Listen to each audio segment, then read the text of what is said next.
Welcome all to another lecture on another ethical theory. Today we're talking about virtue ethics. We'll be covering chapter 12 in James Rachel's book, The Elements of Moral Philosophy. So virtue ethics is a competitor with utilitarianism and deontology, a rival moral theory, although as we'll see it could be combined in some interesting ways with those two theories. But we'll first start looking at it as if it's complete in itself and a rival moral theory. So virtue ethics has its roots all the way back to Aristotle. So it's the oldest of the ethical theories that we've looked at so far. 2,300 years old. Aristotle wrote in his Nicomachean Ethics what's considered to be the first systematic ethical treatise. So the first account of ethics which tied an account of what the highest human good is with some principles about what should be done or some suggestions about what should be done, and systematized that in essay form. So it has its roots in Aristotle. We also, in this chapter, encounter Friedrich Nietzsche, who has some interesting modifications or an interesting note about the theory.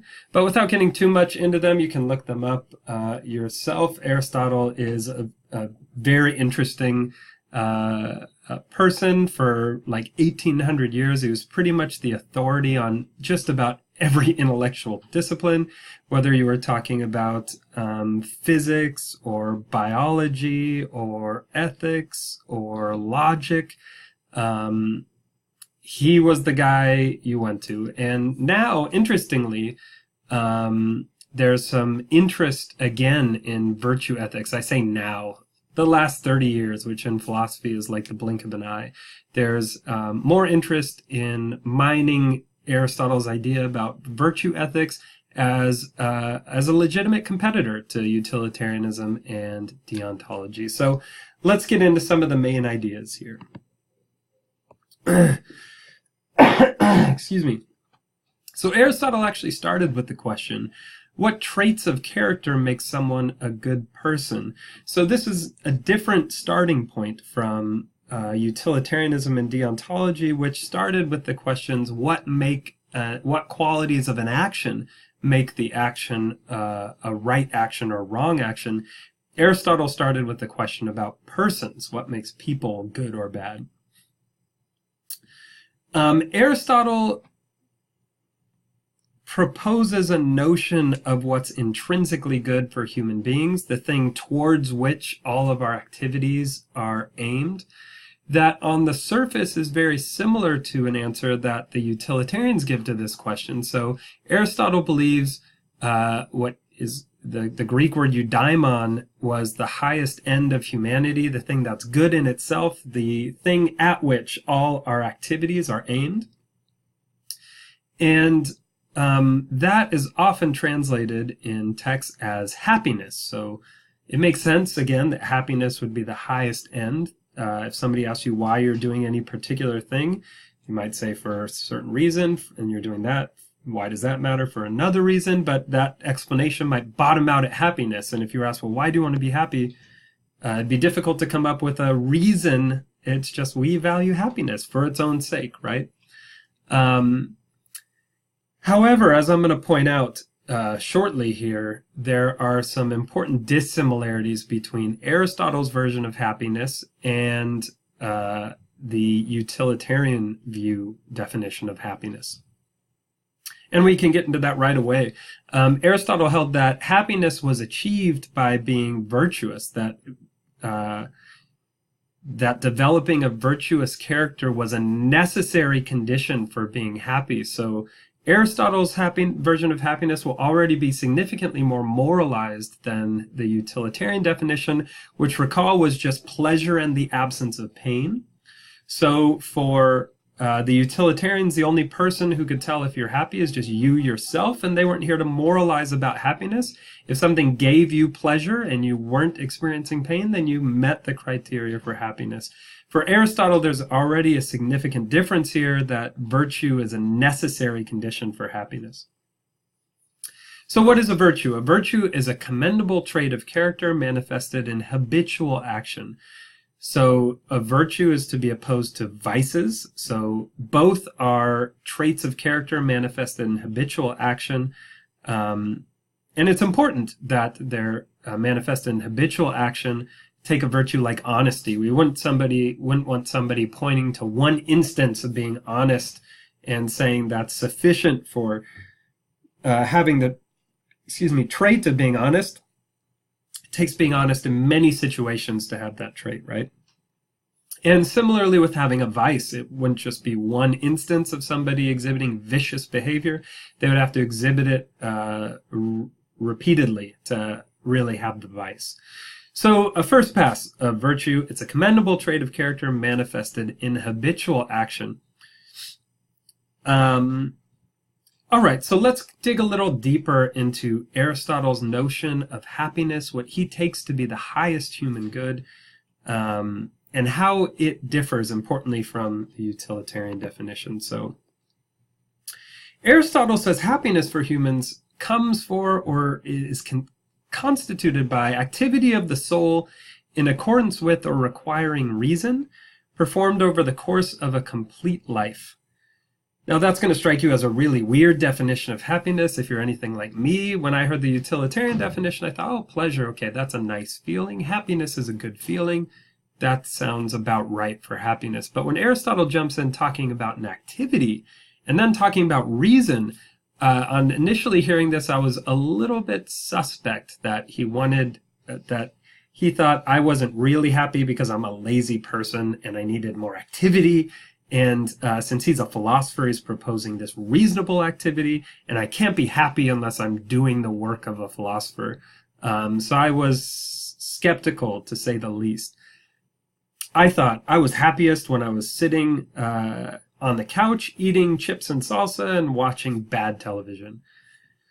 But then I reflected a little bit about the times when I'm happiest, and I realized that the times when I'm happiest is when I'm engaged in a sort of activity that I really love doing, and I looked at the activities that I really love doing. So, for example, I do jujitsu in my spare time, and play board games with friends, and read some, not as much as I should, but some. So I looked at those activities, and I asked myself, well, do they all require reason? And it seems like they all do. So jiu-jitsu, though it seems like to the uninitiated spectator, like it's just people rolling around hugging each other, it actually involves a whole bunch of strategical sort of reasoning. So somebody does a move, I'm thinking about a counter, they're thinking about the counter to my counter. With board games, there are winning conditions, and you try to figure out how to get to the win. And reading philosophy, I don't need to talk about how that requires reason. So all of these activities, I was like, oh man, I got to give it to Aristotle. He was actually right. All these activities that really give me happiness, a deeper sense of happiness, are activities in accordance with or requiring reason. And maybe though you don't share my particular list, maybe there are some examples in your life where you have activities like this. So it could be video games or any sport or reading or anything like this, right? So it's an activity, not merely a mental state. So also interestingly, and maybe problematically, for Aristotle, it required some measure of developed rational faculties, health, wealth, beauty, political power, and friends. And if you're like me, you look at this list and think, oh man, that's kind of a harsh list. I don't have at least as much as I would want in many of these categories. I'm deficient. So Aristotle, am I not happy? To which Aristotle would just say, yes, you're not happy. sorry, only a few people have the luxury of being happy, and it's just not in the cards for you, right? But that sounds really harsh to my modern snowflakey ears. So as I wrote it here, it requires some measure of these abilities. That's actually my interpretation of Aristotle, one I'm sure I stole from somewhere. But for Aristotle, you needed to maximize these in order to be truly happy. For me, I think you need at least some minimum threshold in these areas in order to be happy. And how can we make sense of that? Well, look at what happipiness requires. It requires activity of the soul in accordance with or requiring reason.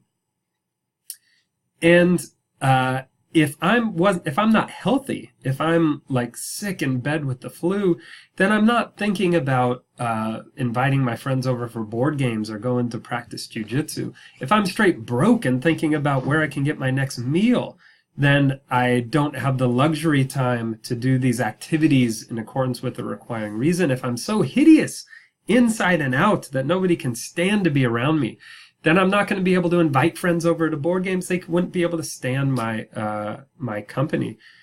And friends too. So again, some of those activities require friends. Now that we have the internet, we can be anonymous, miserable people and do all sorts of activities over the internet. But in Aristotle's time, you needed friends to be engaged in this sort of activity, and friends will still play an important role in his ethical theory. But all this to say that it can be a little more palatable to our ears if we start talking about meeting some minimum threshold in these areas in order to have the leisure time for activity of the soul in accordance with the requiring reason.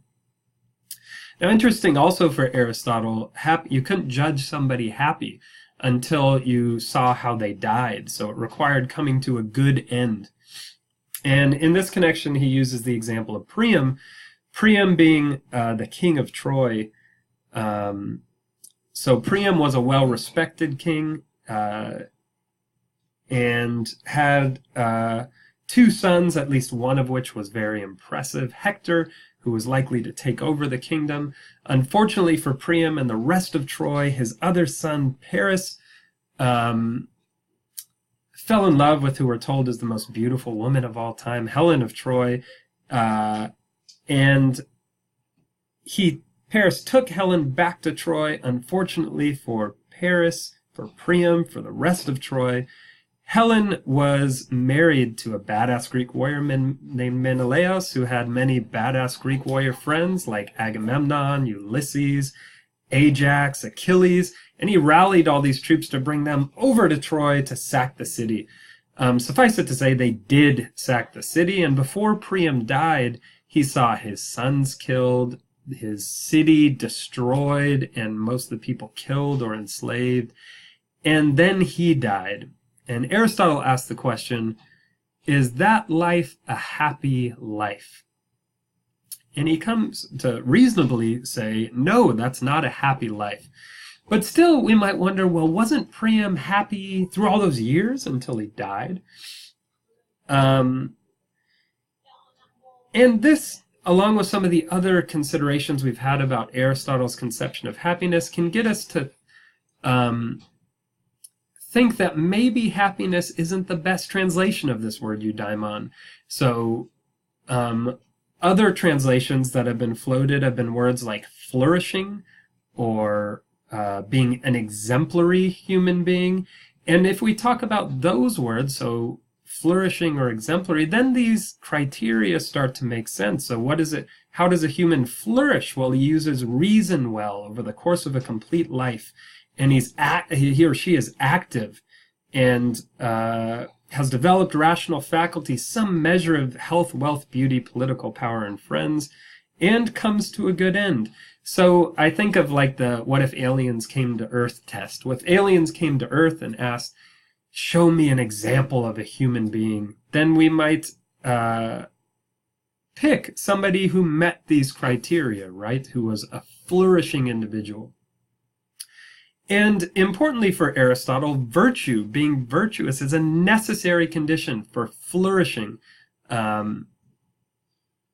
for human beings. So now let's dive a little bit more into what is a virtue and into some specific virtues.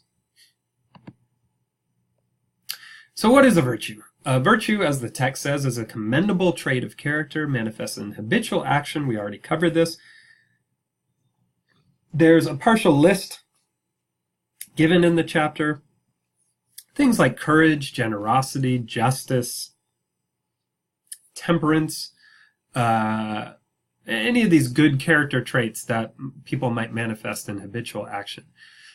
But now, importantly, very importantly for Aristotle, virtue is a mean, so a middle between two extremes of vice.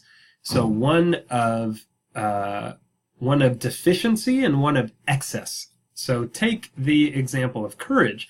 So on Aristotle's analysis, courage is a mean, so something like an average, between the extremes of cowardice on one hand, foolhardiness on the other. So let's put some examples to this. If you're a soldier in a war and you're marching towards the enemy, courage is the virtue that you need to get you through to appropriately and virtuously deal with circumstances which initially repel you. So something like facing your death, right? That would be a repellent sort of situation. So upon encountering the enemy, you could have a number of responses. You could turn tail and run away. That would be the cowardly action. You could sprint, try to take them on all by yourself. That would be the foolhardy action. Somewhere between those vicious extremes is the virtuous mean of courage. Similarly, temperance, according to Aristotle, is the mean between the excess of gluttony and the deficiency of gluttony and the excess of prudishness. So temperance is the virtue that you need when you're dealing with things which are very attractive to you. So you need to be temperate in fulfilling your desires.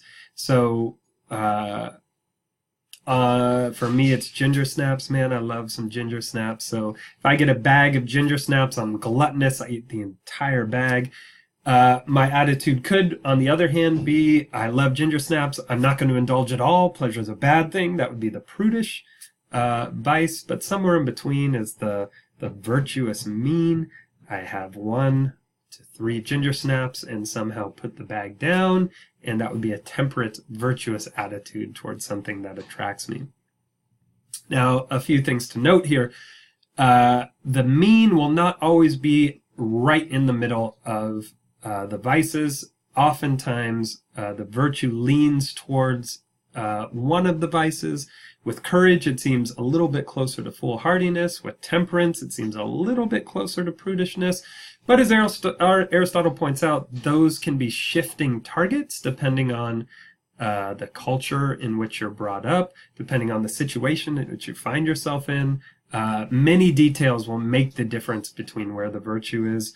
As Aristotle says, being virtuous requires doing the right thing at the right time, towards the right people for the right reason.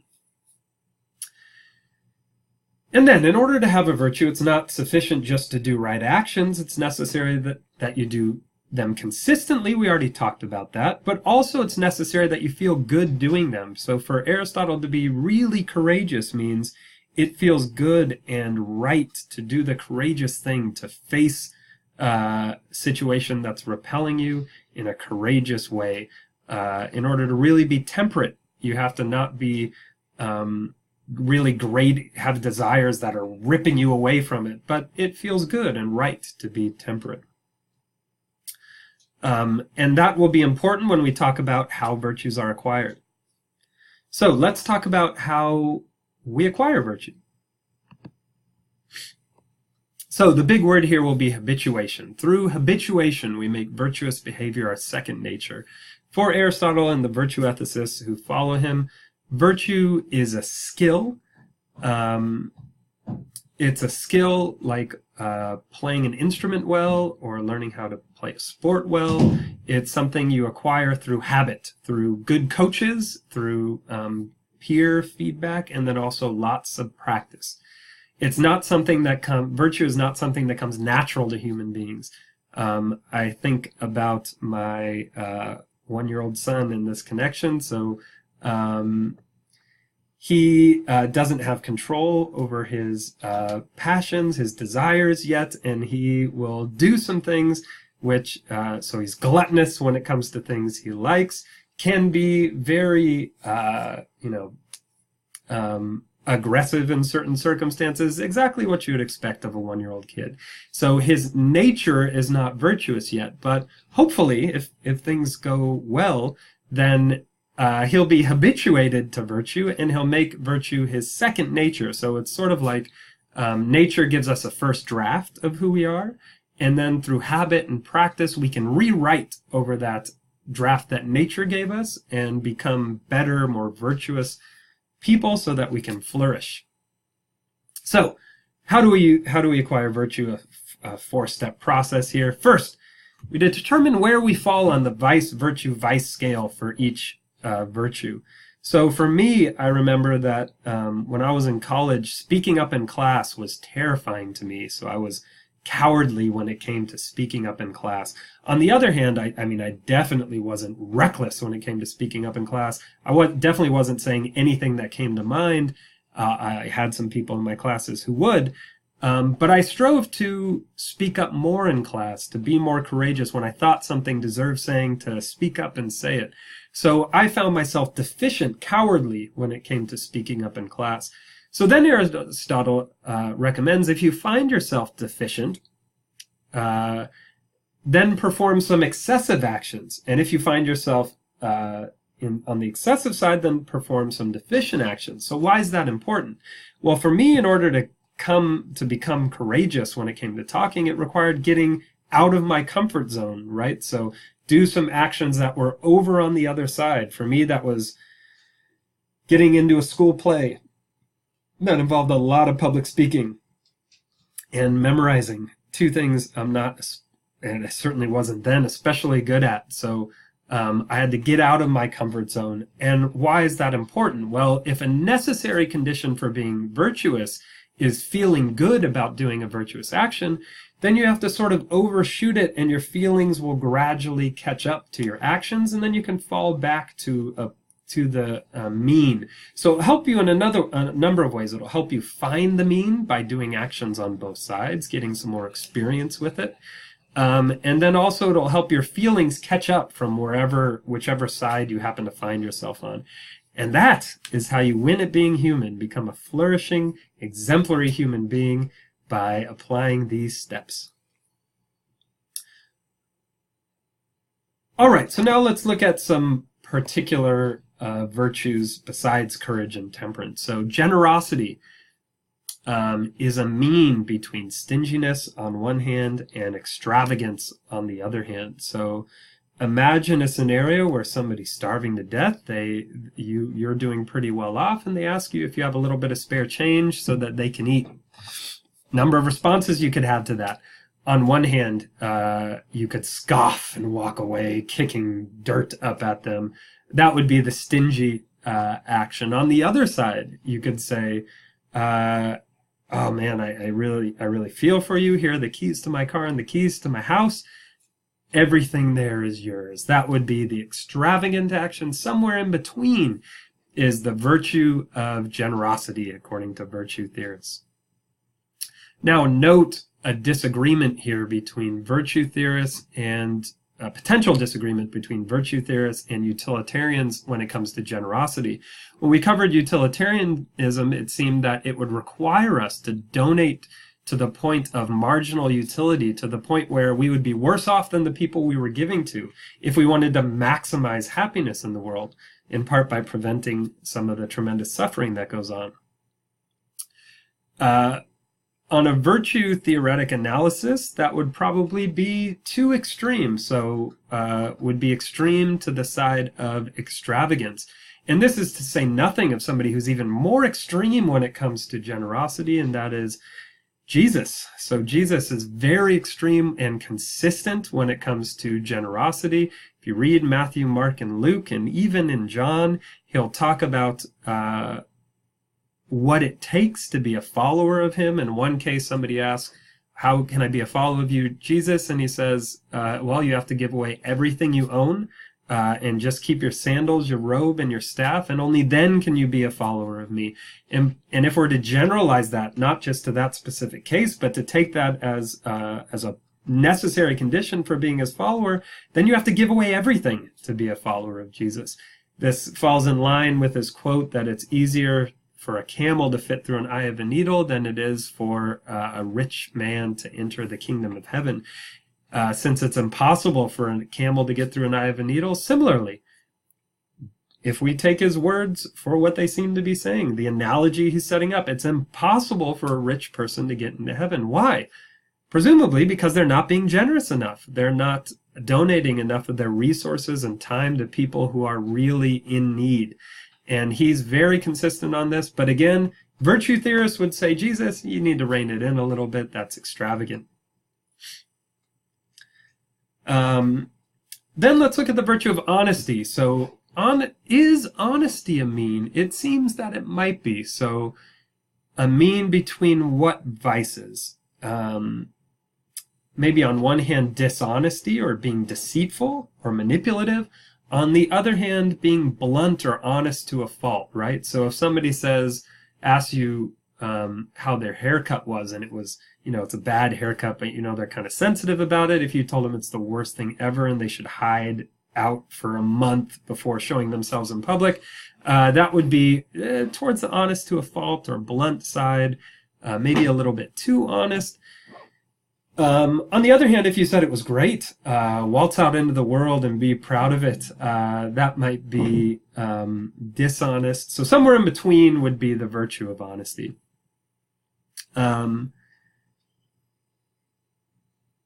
But now, determining where the mean is here, again, will be a matter of some debate. So just like utilitarians would say the mean of generosity is way over to what we would normally think is the extravagant side, Kantian deontologists would say the virtue of honesty is very far over to the side of, well, never ever telling a lie, right? Because you'd be doing something not universalizable and treating somebody as a means to your end.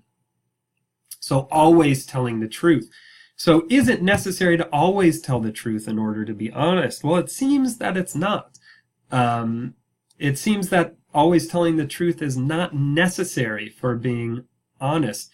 If you lie in some circumstances, we would still probably say you're honest. For example, if you were in Germany around World War II and you were hiding some Jewish refugees, and a Nazi came and knocked on your door and said, "Are you hiding Jewish people in your home?" It would be permissible, it seems, at least on a common sense view, for you to say, "No, I'm not." And we'd still say, if you said you're an honest person, we'd still say, "Oh yeah, that was okay to lie in that circumstance." So it seems like always telling the truth is not necessary for being honest. Furthermore, it seems that always telling the truth is not enough for being honest, because you could tell the truth in some circumstance but still be deceitful. The example it gives in the book is when Saint, I think his name is Athanasius, is approached, and some people are after him, and they ask, "Hey, where is Saint Athanasius?" And he says, "Oh, he's nearby," misleading them by trying to get them to believe that he was not who they were looking for when he was. But note, he technically told the truth, right? So he would be following Kant's view of honesty here, but it seems being deficient when it comes to really being honest, because he's being manipulative, right?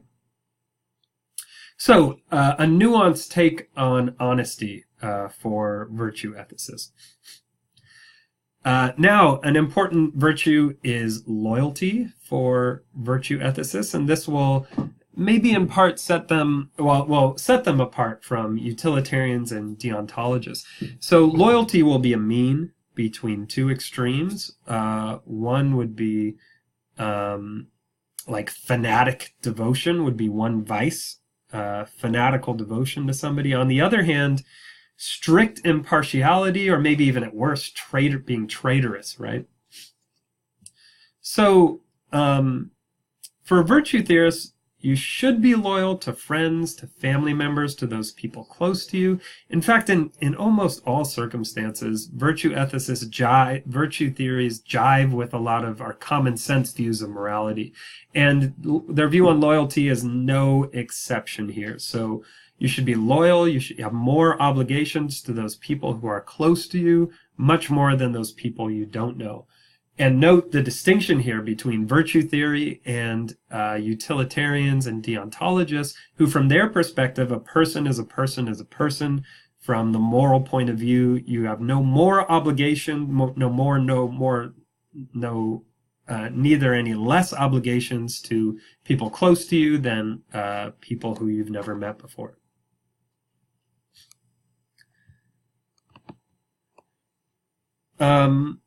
Now, another qualification here, the virtues are not the same for everyone. So there's this quote from Nietzsche on page 166 in my text. And Nietzsche says, 168 now, how naive it is altogether to say man ought to be such and such. Reality shows us an enchanting wealth of types, the abundance of a lavish play and change of forms, and some wretched loafer of a moralist comments, no, man ought to be different. He even knows what man should be like, this wretched bigot and prig. He paints himself on the wall and comments, Ecce homo, behold the man. So here, what's Nietzsche on about? Well, a lot of stuff. For our purposes here, one thing he's pointing out is that various people might have a different mix of virtues, and a virtue for one person might turn out to be a vice in another person, and somebody might be appropriately courageous, like a soldier, and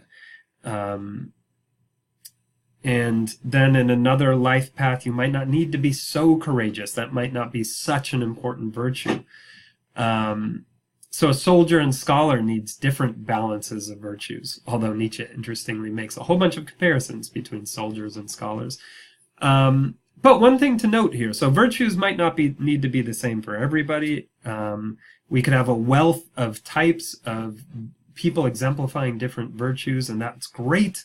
Makes human life rich and interesting.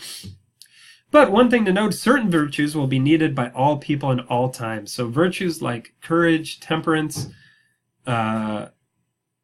loyalty, generosity, all of these virtues have been needed by all people in various circumstances all the time. So why do you need courage? Because everybody will come upon circumstances which initially repel them. Why do you need temperance? Because everybody will come upon circumstances which attract them, and so on and so forth. So certain virtues will be needed by all people at all times. So now let's talk about some good features of the theory. So advantages to virtue ethics. First, virtue theory gives us an attractive account of moral motivation. Consider the following example. Imagine you're laid up in a hospital, pretty bummed about it. You aren't getting many visitors, and a friend comes to visit. And they spend some time for you, and you're feeling really grateful. And so you tell them, hey, thanks for coming by. I really appreciate what you're doing for me. It's really helping me out. And they tell you, imagine they have a number of responses. One response could be, well, I'm not here because I want to be here. I'm here even though it causes me some deprivation, like I don't like hanging out with you. You're so miserable that I thought I could bring up your happiness, and that would be the best way I could affect overall happiness, because you're the most miserable person that I know. So I'm here to help you out, just as a means to raising overall happiness. I think if somebody said that to us, we'd be astonished at their honesty. But we would think, oh man, just get out of here. Like, I don't need your pity. I don't want it anymore. I don't want you to be here, right? It would be off-putting if they gave that example, if they gave that explanation. Similarly, if they said, well, it's just my obligation to be here because I have a duty to be beneficent when I can, I don't want to, but I'm a morally good person and I do the right thing just because it's the right thing to do. Similarly, that's very off-putting, right? Now, contrast those explanations of motivation with what would be a virtue theoretic account of moral motivation. So your friend comes, he's there spending time with you, and you say, hey, why did you come? And he said, well, I'm your friend. I love being around you. Also, I think it's the right thing to do because I know you're having a tough time, but it feels good to do the right thing and to be with you. So it's a win-win, right? That's an attractive account of moral motivation. We might think, oh, cool, yeah, hang out, stay, let's commiserate a little bit, talk about you. That would be good, right? So, a more attractive account of moral motivation, at least on the face of it. Also, we might have doubts about the ideal of impartiality. So when we were talking about the virtue of loyalty for virtue ethicists,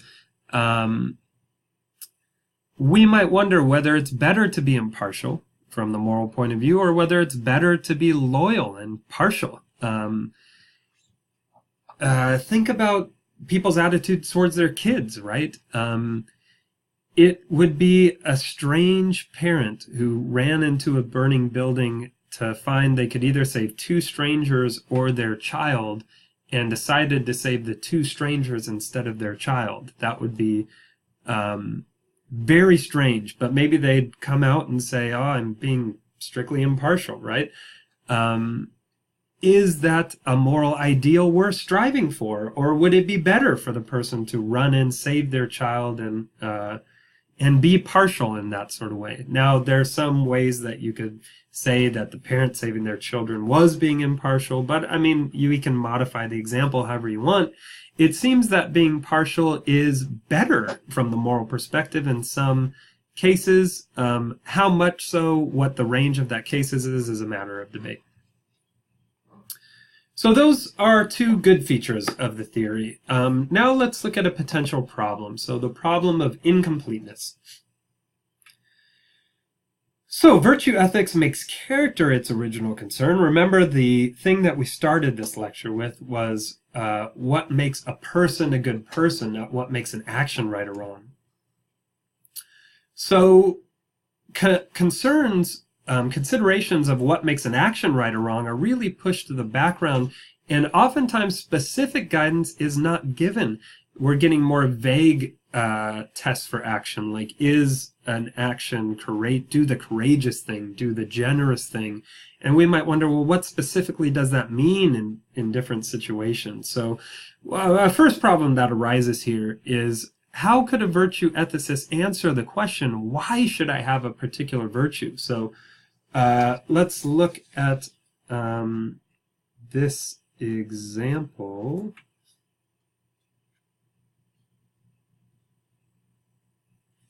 So possible explanations might be that being dependable is to one's own advantage. In fact, this seems to be the explanation that Aristotle offers. But that just seems like an egoistic explanation, so a prudential benefit. Or being dependable promotes the general welfare. Well, now that's starting to sound like utilitarianism. Or that dependability is needed by those who must live together and rely on one another. Well, that starts to sound like a theory which we haven't covered, but social contract theory, that you need to rein in your self-interest in some ways to live amongst other people. So virtue theory by itself won't tell you why you should be virtuous. It leads to flourishing. It'll make you exemplary, but that sort of begs the question, well, why should I strive to flourish? Why should I try to be exemplary? It doesn't seem to give a complete answer to that, or at least a satisfactory answer to that question. Also, it can't tell us whether virtues apply in particular situations. So in the trolley problem, if you are considering whether to pull the switch or not, is pulling the switch the courageous action? Is it the generous action because you're saving 5 people? It's difficult to say. And related to that, it can't tell us how to deal with cases of moral conflict. So you'd have to kill one to save five. What's a virtue theorist going to tell you about this? Not much. Whereas the utilitarians and deontologists gave us a procedure for determining what action we should take. Virtue theorists won't have the benefit of the procedure won't be as telling in many cases. So that's a potential deficit. However, one thing I should emphasize here is some people might see this not as a problem with the theory, but as a virtue of the theory. So whereas utilitarianism and deontology quickly led us to places which were counterintuitive, right? Where we might have to falsely accuse somebody in order to maximize the common good, or we might have to tell the truth to an inquiring axe murderer. Virtue theory doesn't, at least as frequently, run into that problem. And part of that is because it doesn't give very specific guidelines. Virtue theorists, since Aristotle, have emphasized the role that practical wisdom, in other words, like street smarts, plays in determining what the right action to do is. So it's just up to the ethical agent to determine which features of their situation are morally relevant and deal with them in an appropriate way. Before we get to the quiz questions, one thing I should note here is if you're very impressed by Aristotle's account of virtue ethics, one person you might look up is Benjamin Franklin. Benjamin Franklin was very impressed with Aristotle's account of ethics. Let's see what we can find here.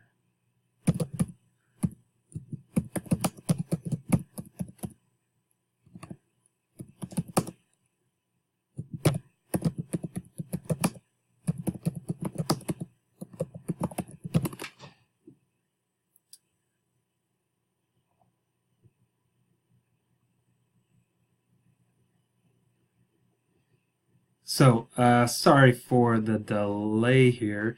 If you search enough, you'll find what Ben Franklin used to try to make himself a more virtuous person. You'll find what amounts to like a calendar that included the virtues. So for each day, Ben Franklin listed the virtues that he thought he should be living up to.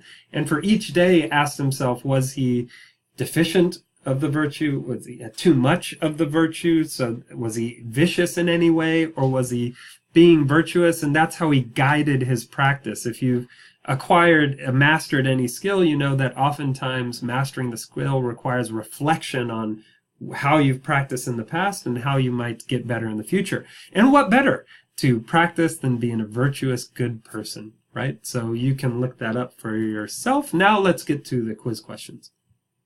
So quiz question number 1. What's the highest end of humanity?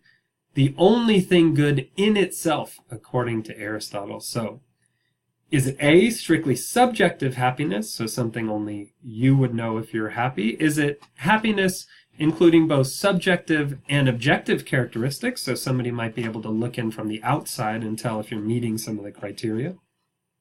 Or is it developing a good will? Which of those three is the highest end of humanity, the intrinsically good thing that we should be striving for, according to Aristotle? Question 2. According to Aristotle, how do we become more virtuous? A, you can't. You're either born virtuous or you're not. B, through theoretical reasoning. Or C, through habituation, in other words, practice. And quiz question number 3. According to virtue theorists, which of the following actions would be truly virtuous? Doing the right thing because it feels good to do the right thing. Doing the right thing because it's the right thing to do, even though you want to do something else. Or the action which leads to the best consequences is always virtuous regardless of motivation. So which of those would be truly virtuous? All right, so that's it for virtue ethics. Hope you enjoyed the lecture and you do well on the quiz. I'll see you next time.